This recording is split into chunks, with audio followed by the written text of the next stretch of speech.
song means. Well, I want to say something. Do I do it like this? Do I do it like do it like this? Or like this? Okay. Yeah. Do I talk here?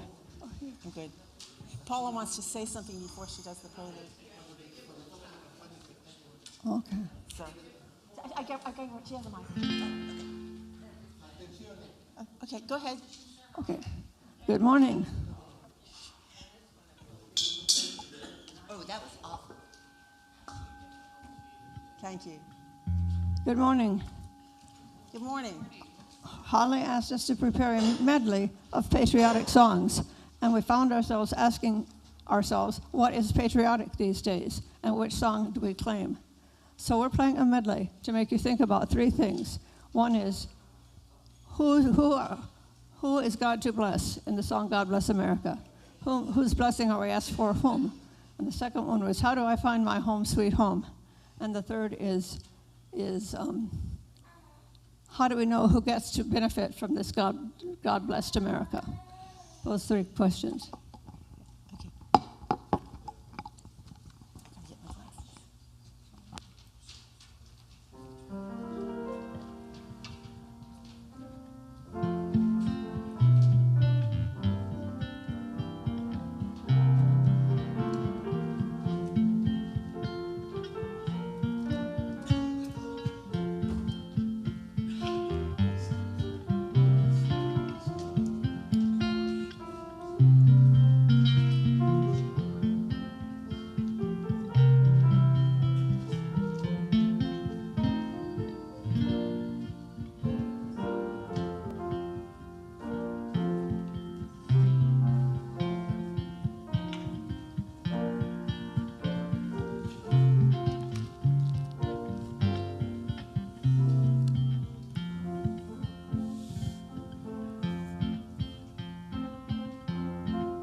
That was outstanding.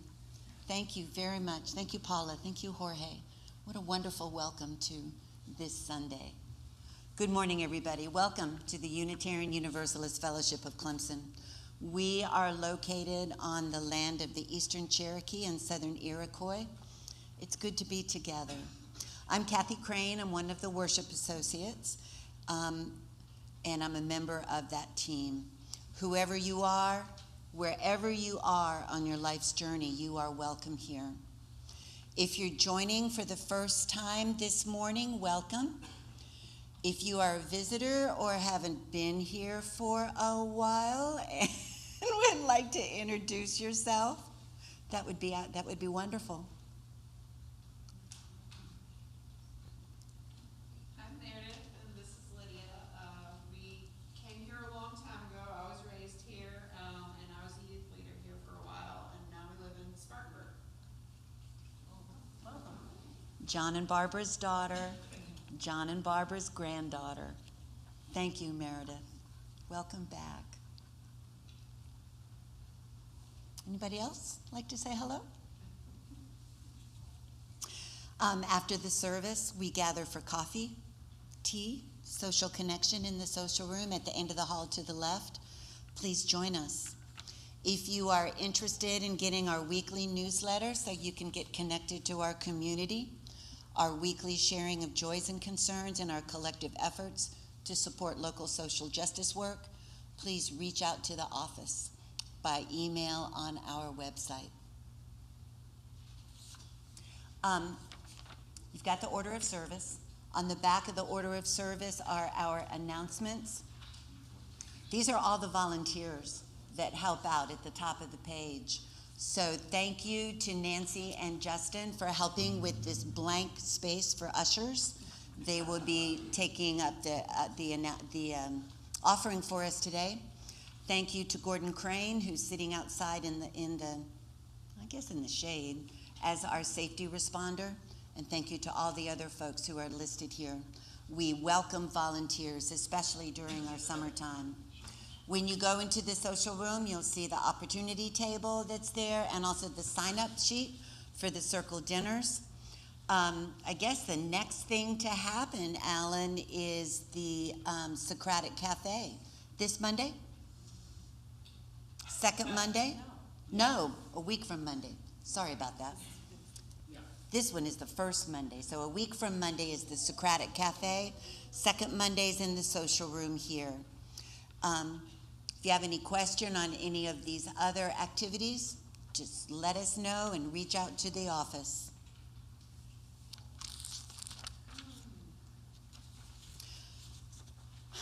Opening words. The opening words come from Marianne Hackton Cotter. Welcome to this place of possibility. Welcome to this place of possibility.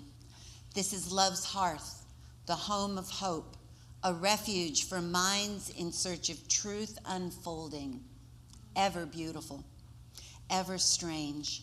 Here, compassion is our shelter, freedom our protection from the storms of bigotry and hate. In this abode, may we find comfort and courage. Here, may our sight become vision to see the unseen, to glimpse the good that is yet to be. Thank you again for being here. Let's sing hymn 162, Stand as You Are Willing and Able. Do you want to do the chalice lighting, or do you want me to do it? Okay. I'll light it for you because there's no kids. Down by the riverside, down by the riverside, down by the riverside, lay down my sword and shield. Down by the riverside,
Thank you. In your order of service, you can see the words for the chalice lighting and our words of affirmation. Please share them with me. We gather together in a spirit of love, with justice as our guide. This is our chosen covenant, to dwell together in peace, to seek the truth with freedom, and to care for one another. Karen, thank you.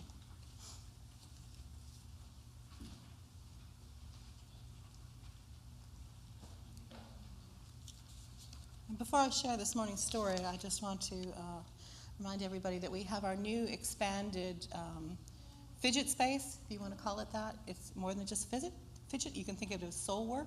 If you need something for your hands to keep you occupied so you listen better, or you need to get up and move around a little bit, that space is available for all ages, although we do ask that you reserve the rocking chair for infants and toddlers and their people, or their grown-ups.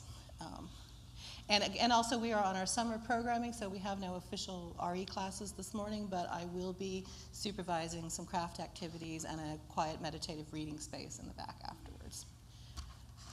So our story this morning is picking up on the theme of the Revolutionary War and the promises of American independence, and also highlights a little bit of how those promises have not always been perfect or perfectly kept. So our story this morning is A Spy Called James, the true story of James Lafayette, Revolutionary War double agent, by Anne Rockwell, illustrated by Floyd Cooper. On October 15, 1781, the Battle of Yorktown ended with an American victory over British forces. Thanks to the help of French troops, including General Lafayette, the colonists were now poised to win the war they'd been fighting against the British since 1775. With the war's end, America would be a free, for some, country. One of the last things British General Cornwallis did before returning to England was to visit Lafayette's camp. Cornwallis must have wondered how his army of redcoats had been defeated by the young French general. Two generals had at least a couple things in common. Both came from impressive families, and both had impressive names. Cornwallis's full name was Charles Cornwallis, 1st Marquess and 2nd Earl of Cornwallis, Viscount Brougham, Baron Cornwallis of Eye. The Frenchman's full name, and this one's going to be a little harder for me, was Marie-Joseph Paul Yves Roche Gilbert du Motier, Marquis de Lafayette. In France, his friends called him Gilbert, but in America, he was simply Lafayette. It is easy to imagine that the American Revolution and the fate of the 13 colonies were in the hands of men like these, men whose names were destined to be famous: Franklin, Jefferson, Washington. After all, not long after the war ended, streets, schools, parks, and cities would be named after these men.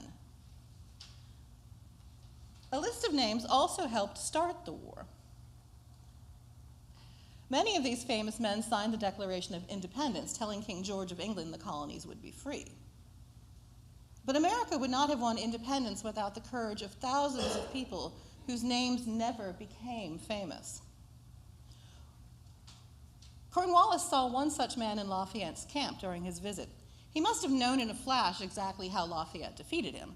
The person Cornwallis saw was known by only one name, but without him, the war might have ended very differently. His name was James, and he was enslaved by a tobacco farmer named William Armstead. James heard that an enslaved man could be granted his freedom by fighting for the colonies.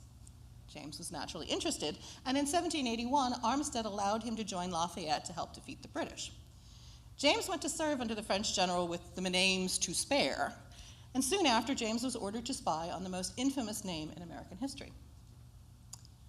Benedict Arnold began the Revolutionary War on the side of the colonists. He fought bravely in many battles, but he didn't feel appreciated, and after being passed over for promotion in 1779, Arnold secretly switched sides. By the next year, he was spying for the British, working against his own commander, General George Washington. Arnold's efforts to aid the British ultimately failed, and he was revealed as a spy. And he fled to the British Army in late 1780 before American troops could catch him. Soon, Arnold was fighting again, this time alongside Cornwallis, in battles against the American army. And this is where the infamous spy crossed paths with the spy nobody knew. On orders from Lafayette, James dressed in tatters and presented himself as a runaway slave to Cornwallis and Benedict Arnold. He offered to guide British soldiers along the unfamiliar roads. He foraged for food for the troops. The soldiers accepted his help, and no one paid him much attention. That was a big mistake. Cornwallis, Arnold, and their troops said things in front of James that they shouldn't have. James saw secret plans and maps, and then he would sneak away and pass on what he learned to Lafayette. The British had such faith in James that they asked him to spy on the Americans for them. James agreed. He carried information to Lafayette from the British and gave the British misleading information about American plans. Now, working as a double agent was incredibly risky. If the British had discovered James was a spy, they would have done what they did to all spies, which would have been hang him immediately. And if the American soldiers, who didn't know who he was, caught him carrying papers to the British, they would almost certainly have done the same thing and executed him as a spy. And again, we mean on the spot, no due process or anything. But James was never caught. Within a year, the information he passed to Lafayette allowed the colonial army to trap Cornwallis at Yorktown. The British army had no choice but to surrender. James was in Lafayette's camp when Cornwallis paid his visit. No one knows for sure if James saw the look on Cornwallis's face when the general realized who had fooled him, but it's not hard to imagine James would have felt satisfied. The war officially ended in 1783 with American victory, but there was no victory for James. While he received credit for his spying during the war, these activities did not earn James the freedom he had expected. Such freedom was reserved for black soldiers in the American army, not spies. 3 years after the fighting ceased, James was still enslaved. When Lafayette learned about James's circumstances, he was outraged. He gave James a certificate written in Lafayette's own hand declaring he should be free. It read thus: "This is to certify that the bearer by the name of James has done essential services to me while I had the honor to command in this state. His intelligences from the enemy camp were industriously collected and most faithfully delivered. He properly acquitted himself with some important commissions I gave him and appears to me entitled to every reward his situation can admit of. Done under my hand, Richmond, November 21st, 1784. Signed, Lafayette." 2 years later, the Virginia legislature made James a free man. I could point out his owner could have done this at any time, but chose not to. In tribute to what Lafayette did for him, he took the last name Lafayette. James Lafayette was finally free.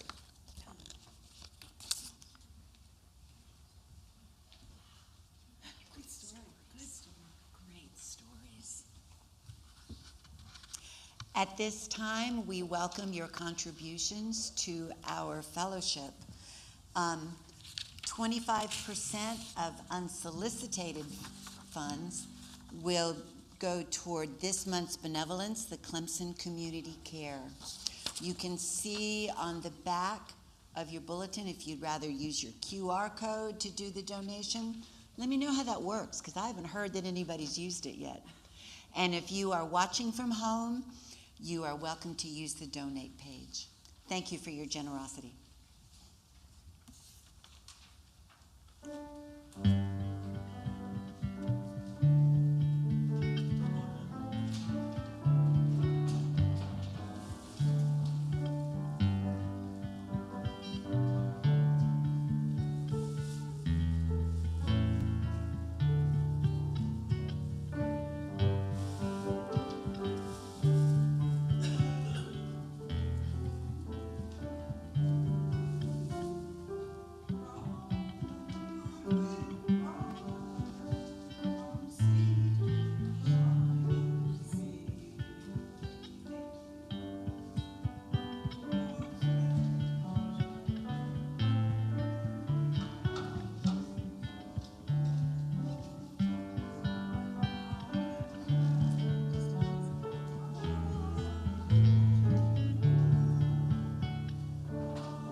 This is the time in our service where we share joys and concerns.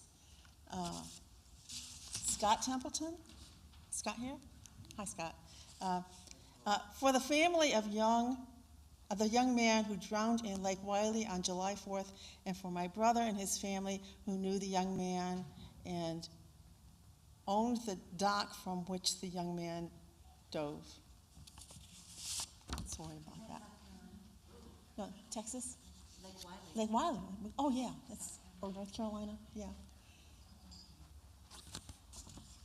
Kathy writes, I have spoken of my UU-sponsored incarcerated pen pal before. Kenny was recently released. I have applied for and have been accepted for a new pen pal through the UU Church of the Larger Fellowship. My new pen pal is John Paul, who goes by Teresa and uses they, them pronouns. Teresa is incarcerated in Texas' largest prison for men. Stay tuned. It's a wonderful ministry. I'm glad you're involved in it. And you have another one that you would like to share. Yes, I'd like to put this stone in thinking about Texas and the horrible storm in the hill country in Texas. And one last stone for those joys and concerns unexpressed. Thank you, Kathy.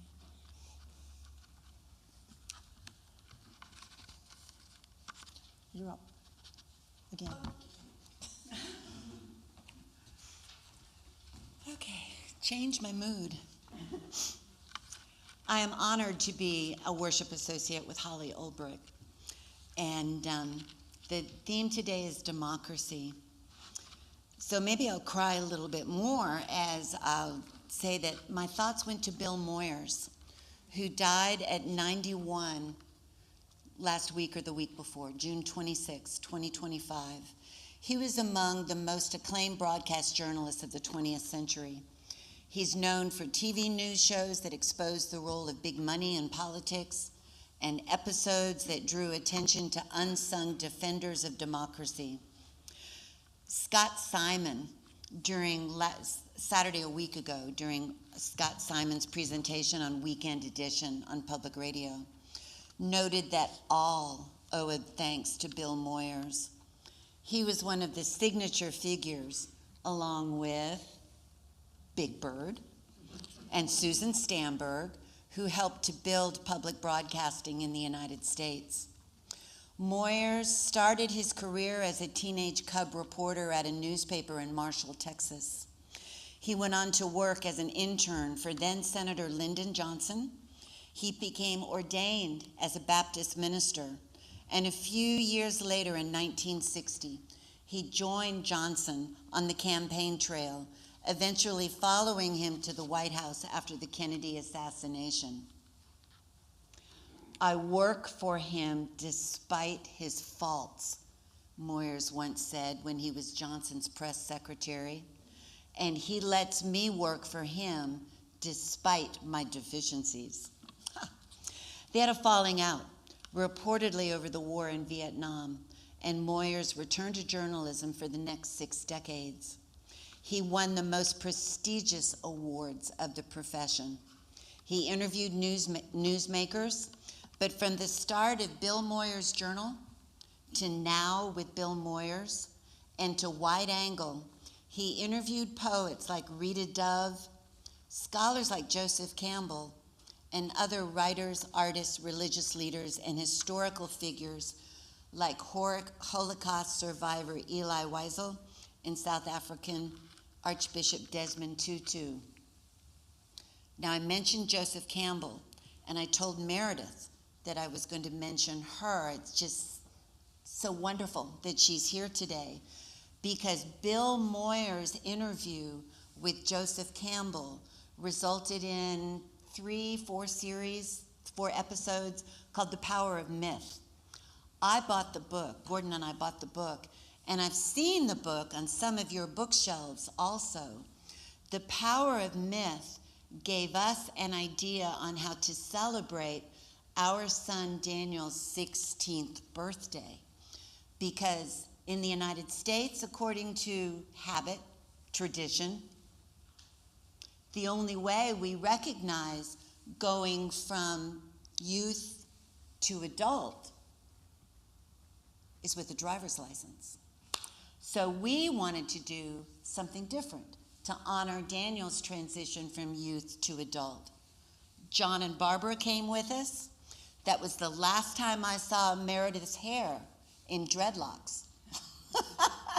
Cindy Lee and her family came along with us. That was a long time ago.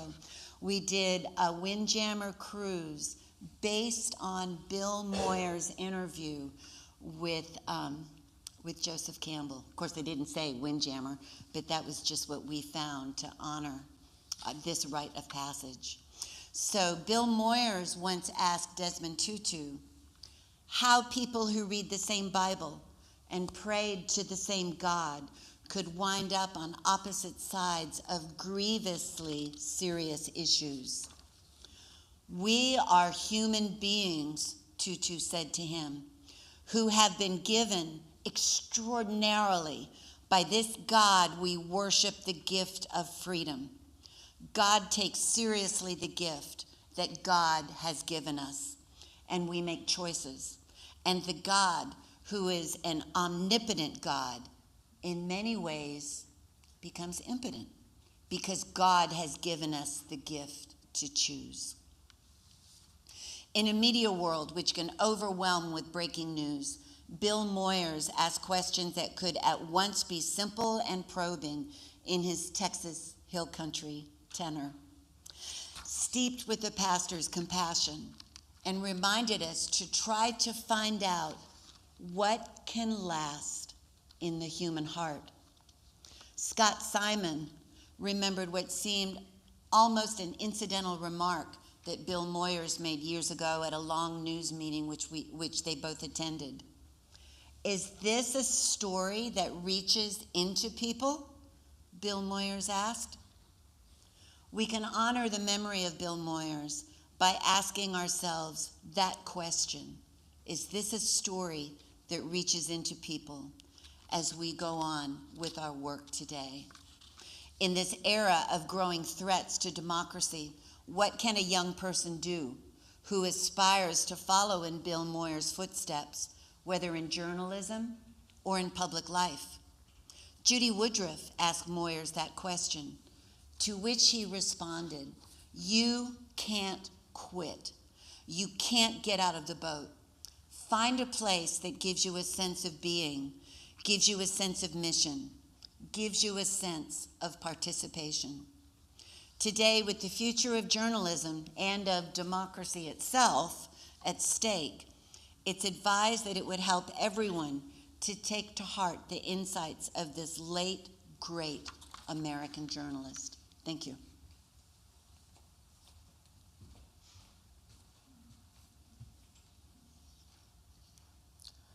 Our meditation this morning is by Ian Hill, The Promise, the Practice, the People.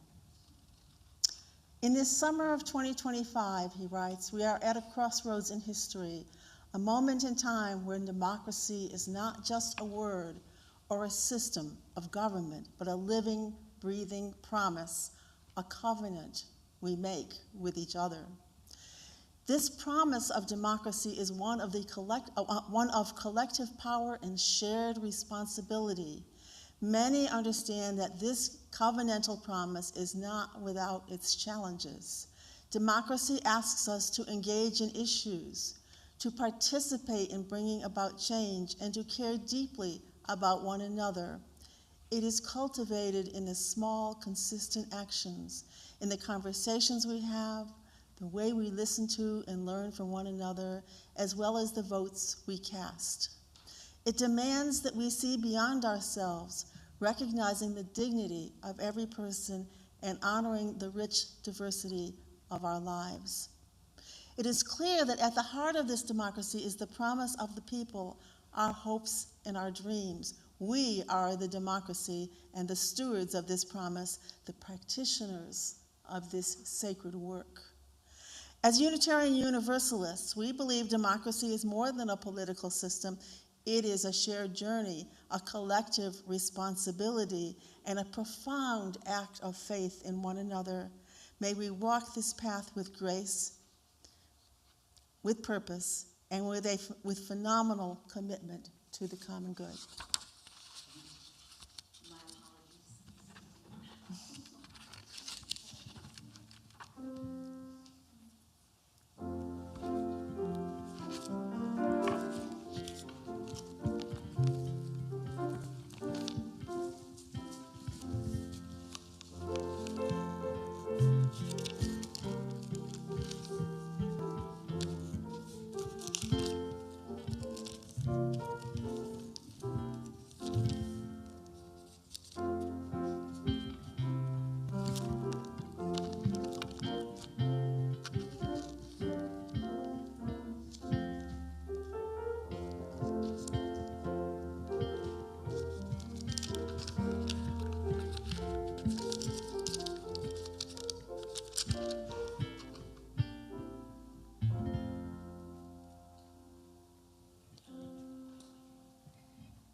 I'm going to do something I haven't done since I left the Lutheran Church in 1990.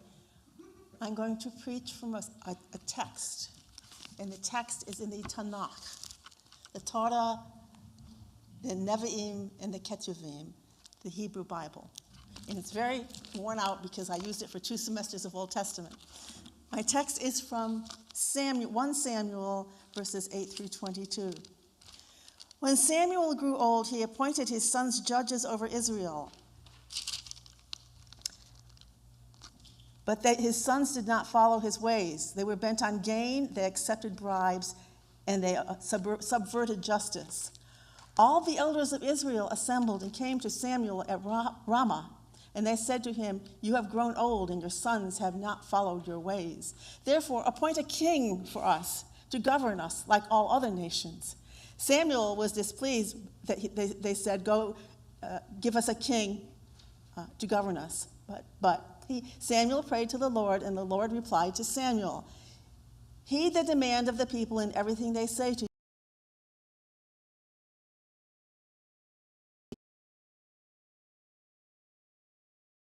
Ever since I brought them out of Egypt to this day, forsaking me and worshiping other gods, so they are doing it to you. Heed their demand, but warn them solemnly and tell them about the practices of any king who would rule over them." Samuel reported all the words of the Lord to the people who were asking him for a king. He said, "This will be the practice of the king who will rule over you. He will take your sons and appoint them as his charioteers and horsemen, and they will serve as outrunners for his chariots. He will appoint them as his chiefs of thousands and of 50s. Or they will have to plow his fields, reap his harvest, and make his weapons and the equipment for his chariots. He will take your daughters as perfumers, cooks, and bakers. He will seize your choice fields and vineyards and olive groves and give them to his courtiers. He will take the 10th part of your grain and vintage and give it to his eunuchs and courtiers and your asses and put them to work for him. He will take the 10th part of your flocks, and you shall become his slaves. The day will come when you cry out because of the king whom you yourself have chosen, and the Lord will not answer you on that day." But the people would not listen to Samuel's warning. "No," they said, "we must have a king over us that we may be like all the other nations. Let our king rule over us and go out at our head and fight our battles." When Samuel heard all the people said, he reported to the Lord, and the Lord said to Samuel, "Heed their demands and appoint a king for them." Samuel said to the men of Israel, "All of you, go home." It's one of my favorite passages from the Hebrew Scriptures. Okay. Martin Luther King said that justice is what love looks like in public. I remember one time in an argument with a dear friend many decades ago, when I said at the end, "I would like to be both loved and respected, but if I must choose, I prefer to be respected. Justice may be what love looks like in public, but democracy is what respect looks like in public." We, as Unitarian Universalists, respect the inherent worth and dignity of every person, and we celebrate the depth and breadth of diversity among our fellow beings. From our birth in the radical Reformation of the 1600s to our congregational ancestors who affirmed religious democracy, we are people of a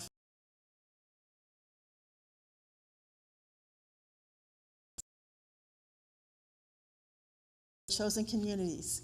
Those core values of love and respect, expressed as justice and democracy, must shape our response to the revolution that we find ourselves experiencing.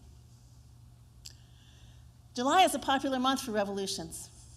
1776 in America, 1789 in France, 1958 in Cuba were 3 of the most dramatic. While revolution has many meanings, like the Industrial Revolution and the Digital Revolution, in politics it means what is now politely called regime change, most often by force of arms, but sometimes at the ballot box. Trump was elected, so was Hitler. Mussolini was welcomed on his promise to make the trains run on time. As we keep relearning the same lesson over and over again, regime change doesn't solve any problems, or if it does, it creates new ones. In 1646, the Brits had it with their kings. Charles I, a distant relative of mine, was a terrible king.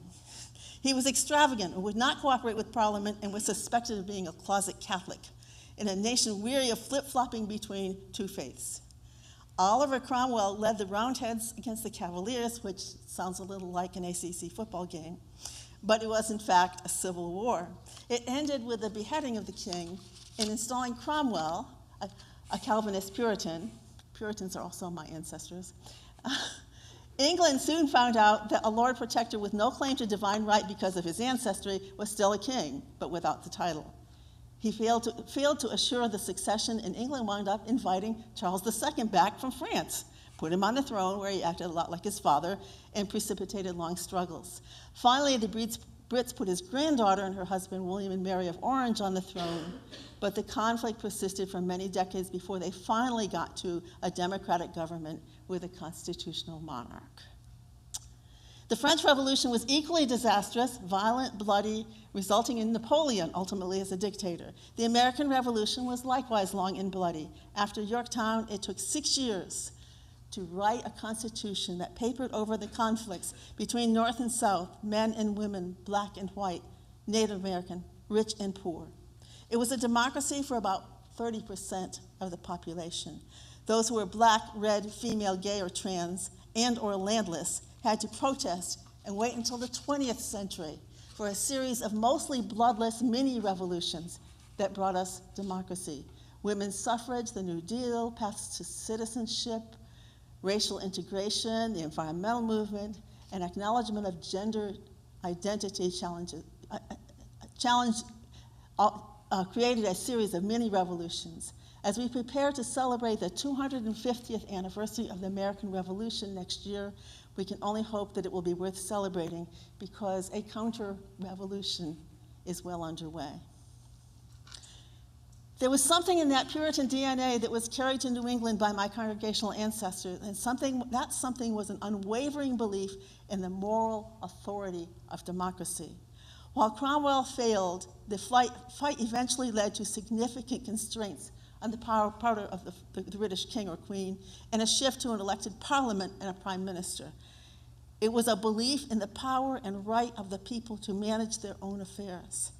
The American Revolution, 100 plus years later, began as a reminder to King George of their rights as British citizens, stemming from the Magna Carta and the limited democracy that was evolving.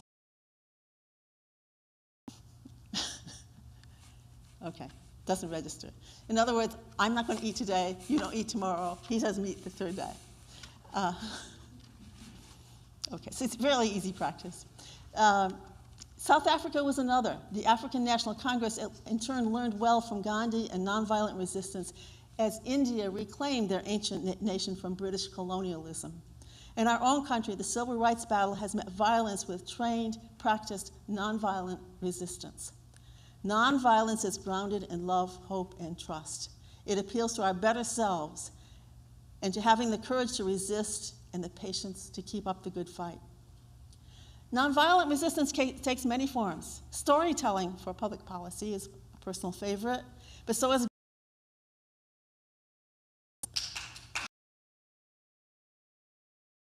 some of those who make something good, however small. Have a political party.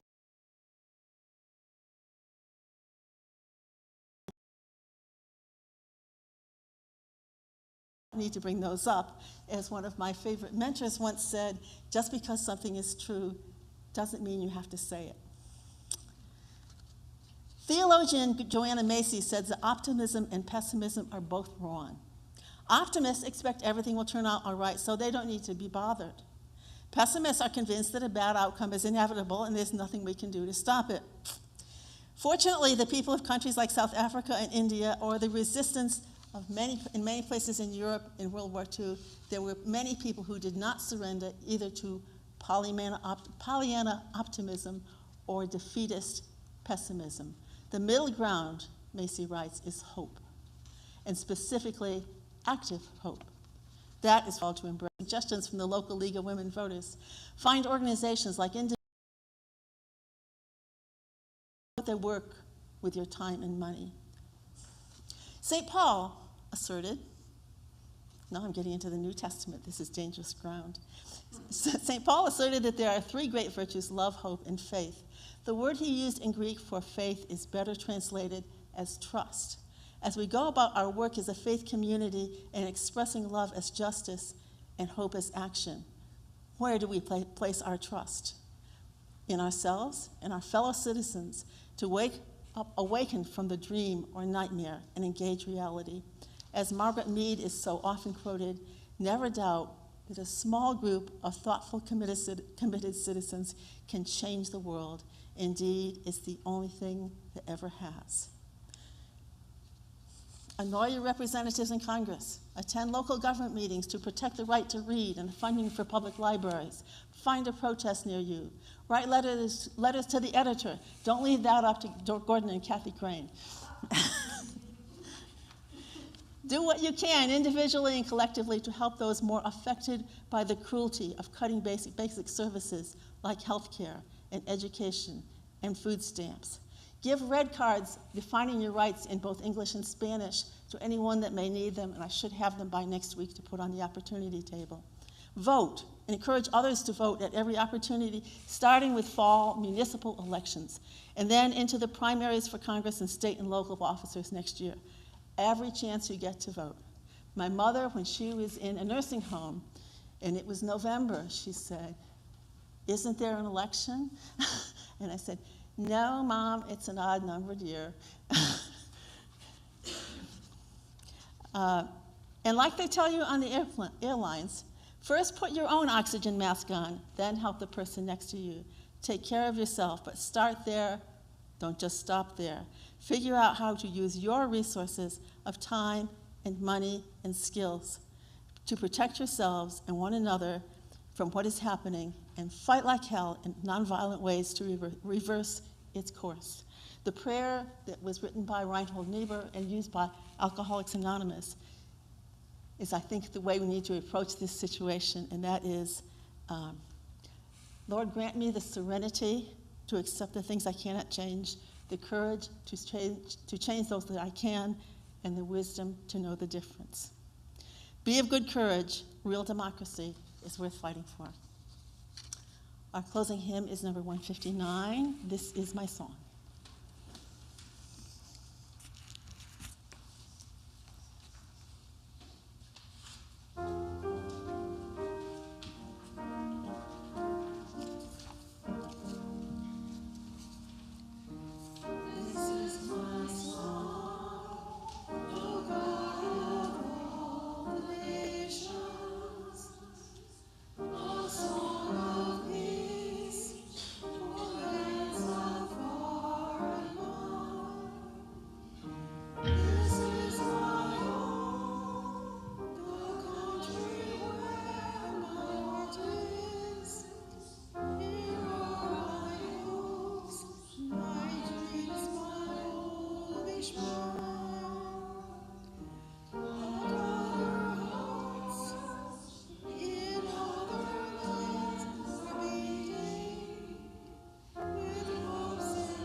Our closing words are from Robert Kaufman, slightly adapted.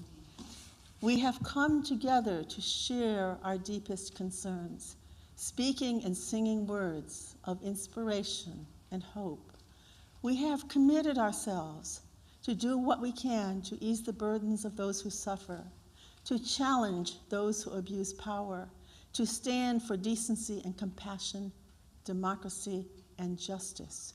We have pledged to work for a more wholesome environment for us and for all the generations that will follow. But these are just words. The hymns we sing are just songs. All our reflections are just idle thoughts. When we convert them into a loving and responsible action throughout the week, then and only then will this morning become what we want it to be, a time of worship. As we extinguish the chalice, I invite you to take the light with you. Carry the light, share the light, be the light. Blessed be, and amen.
us singing. Yeah.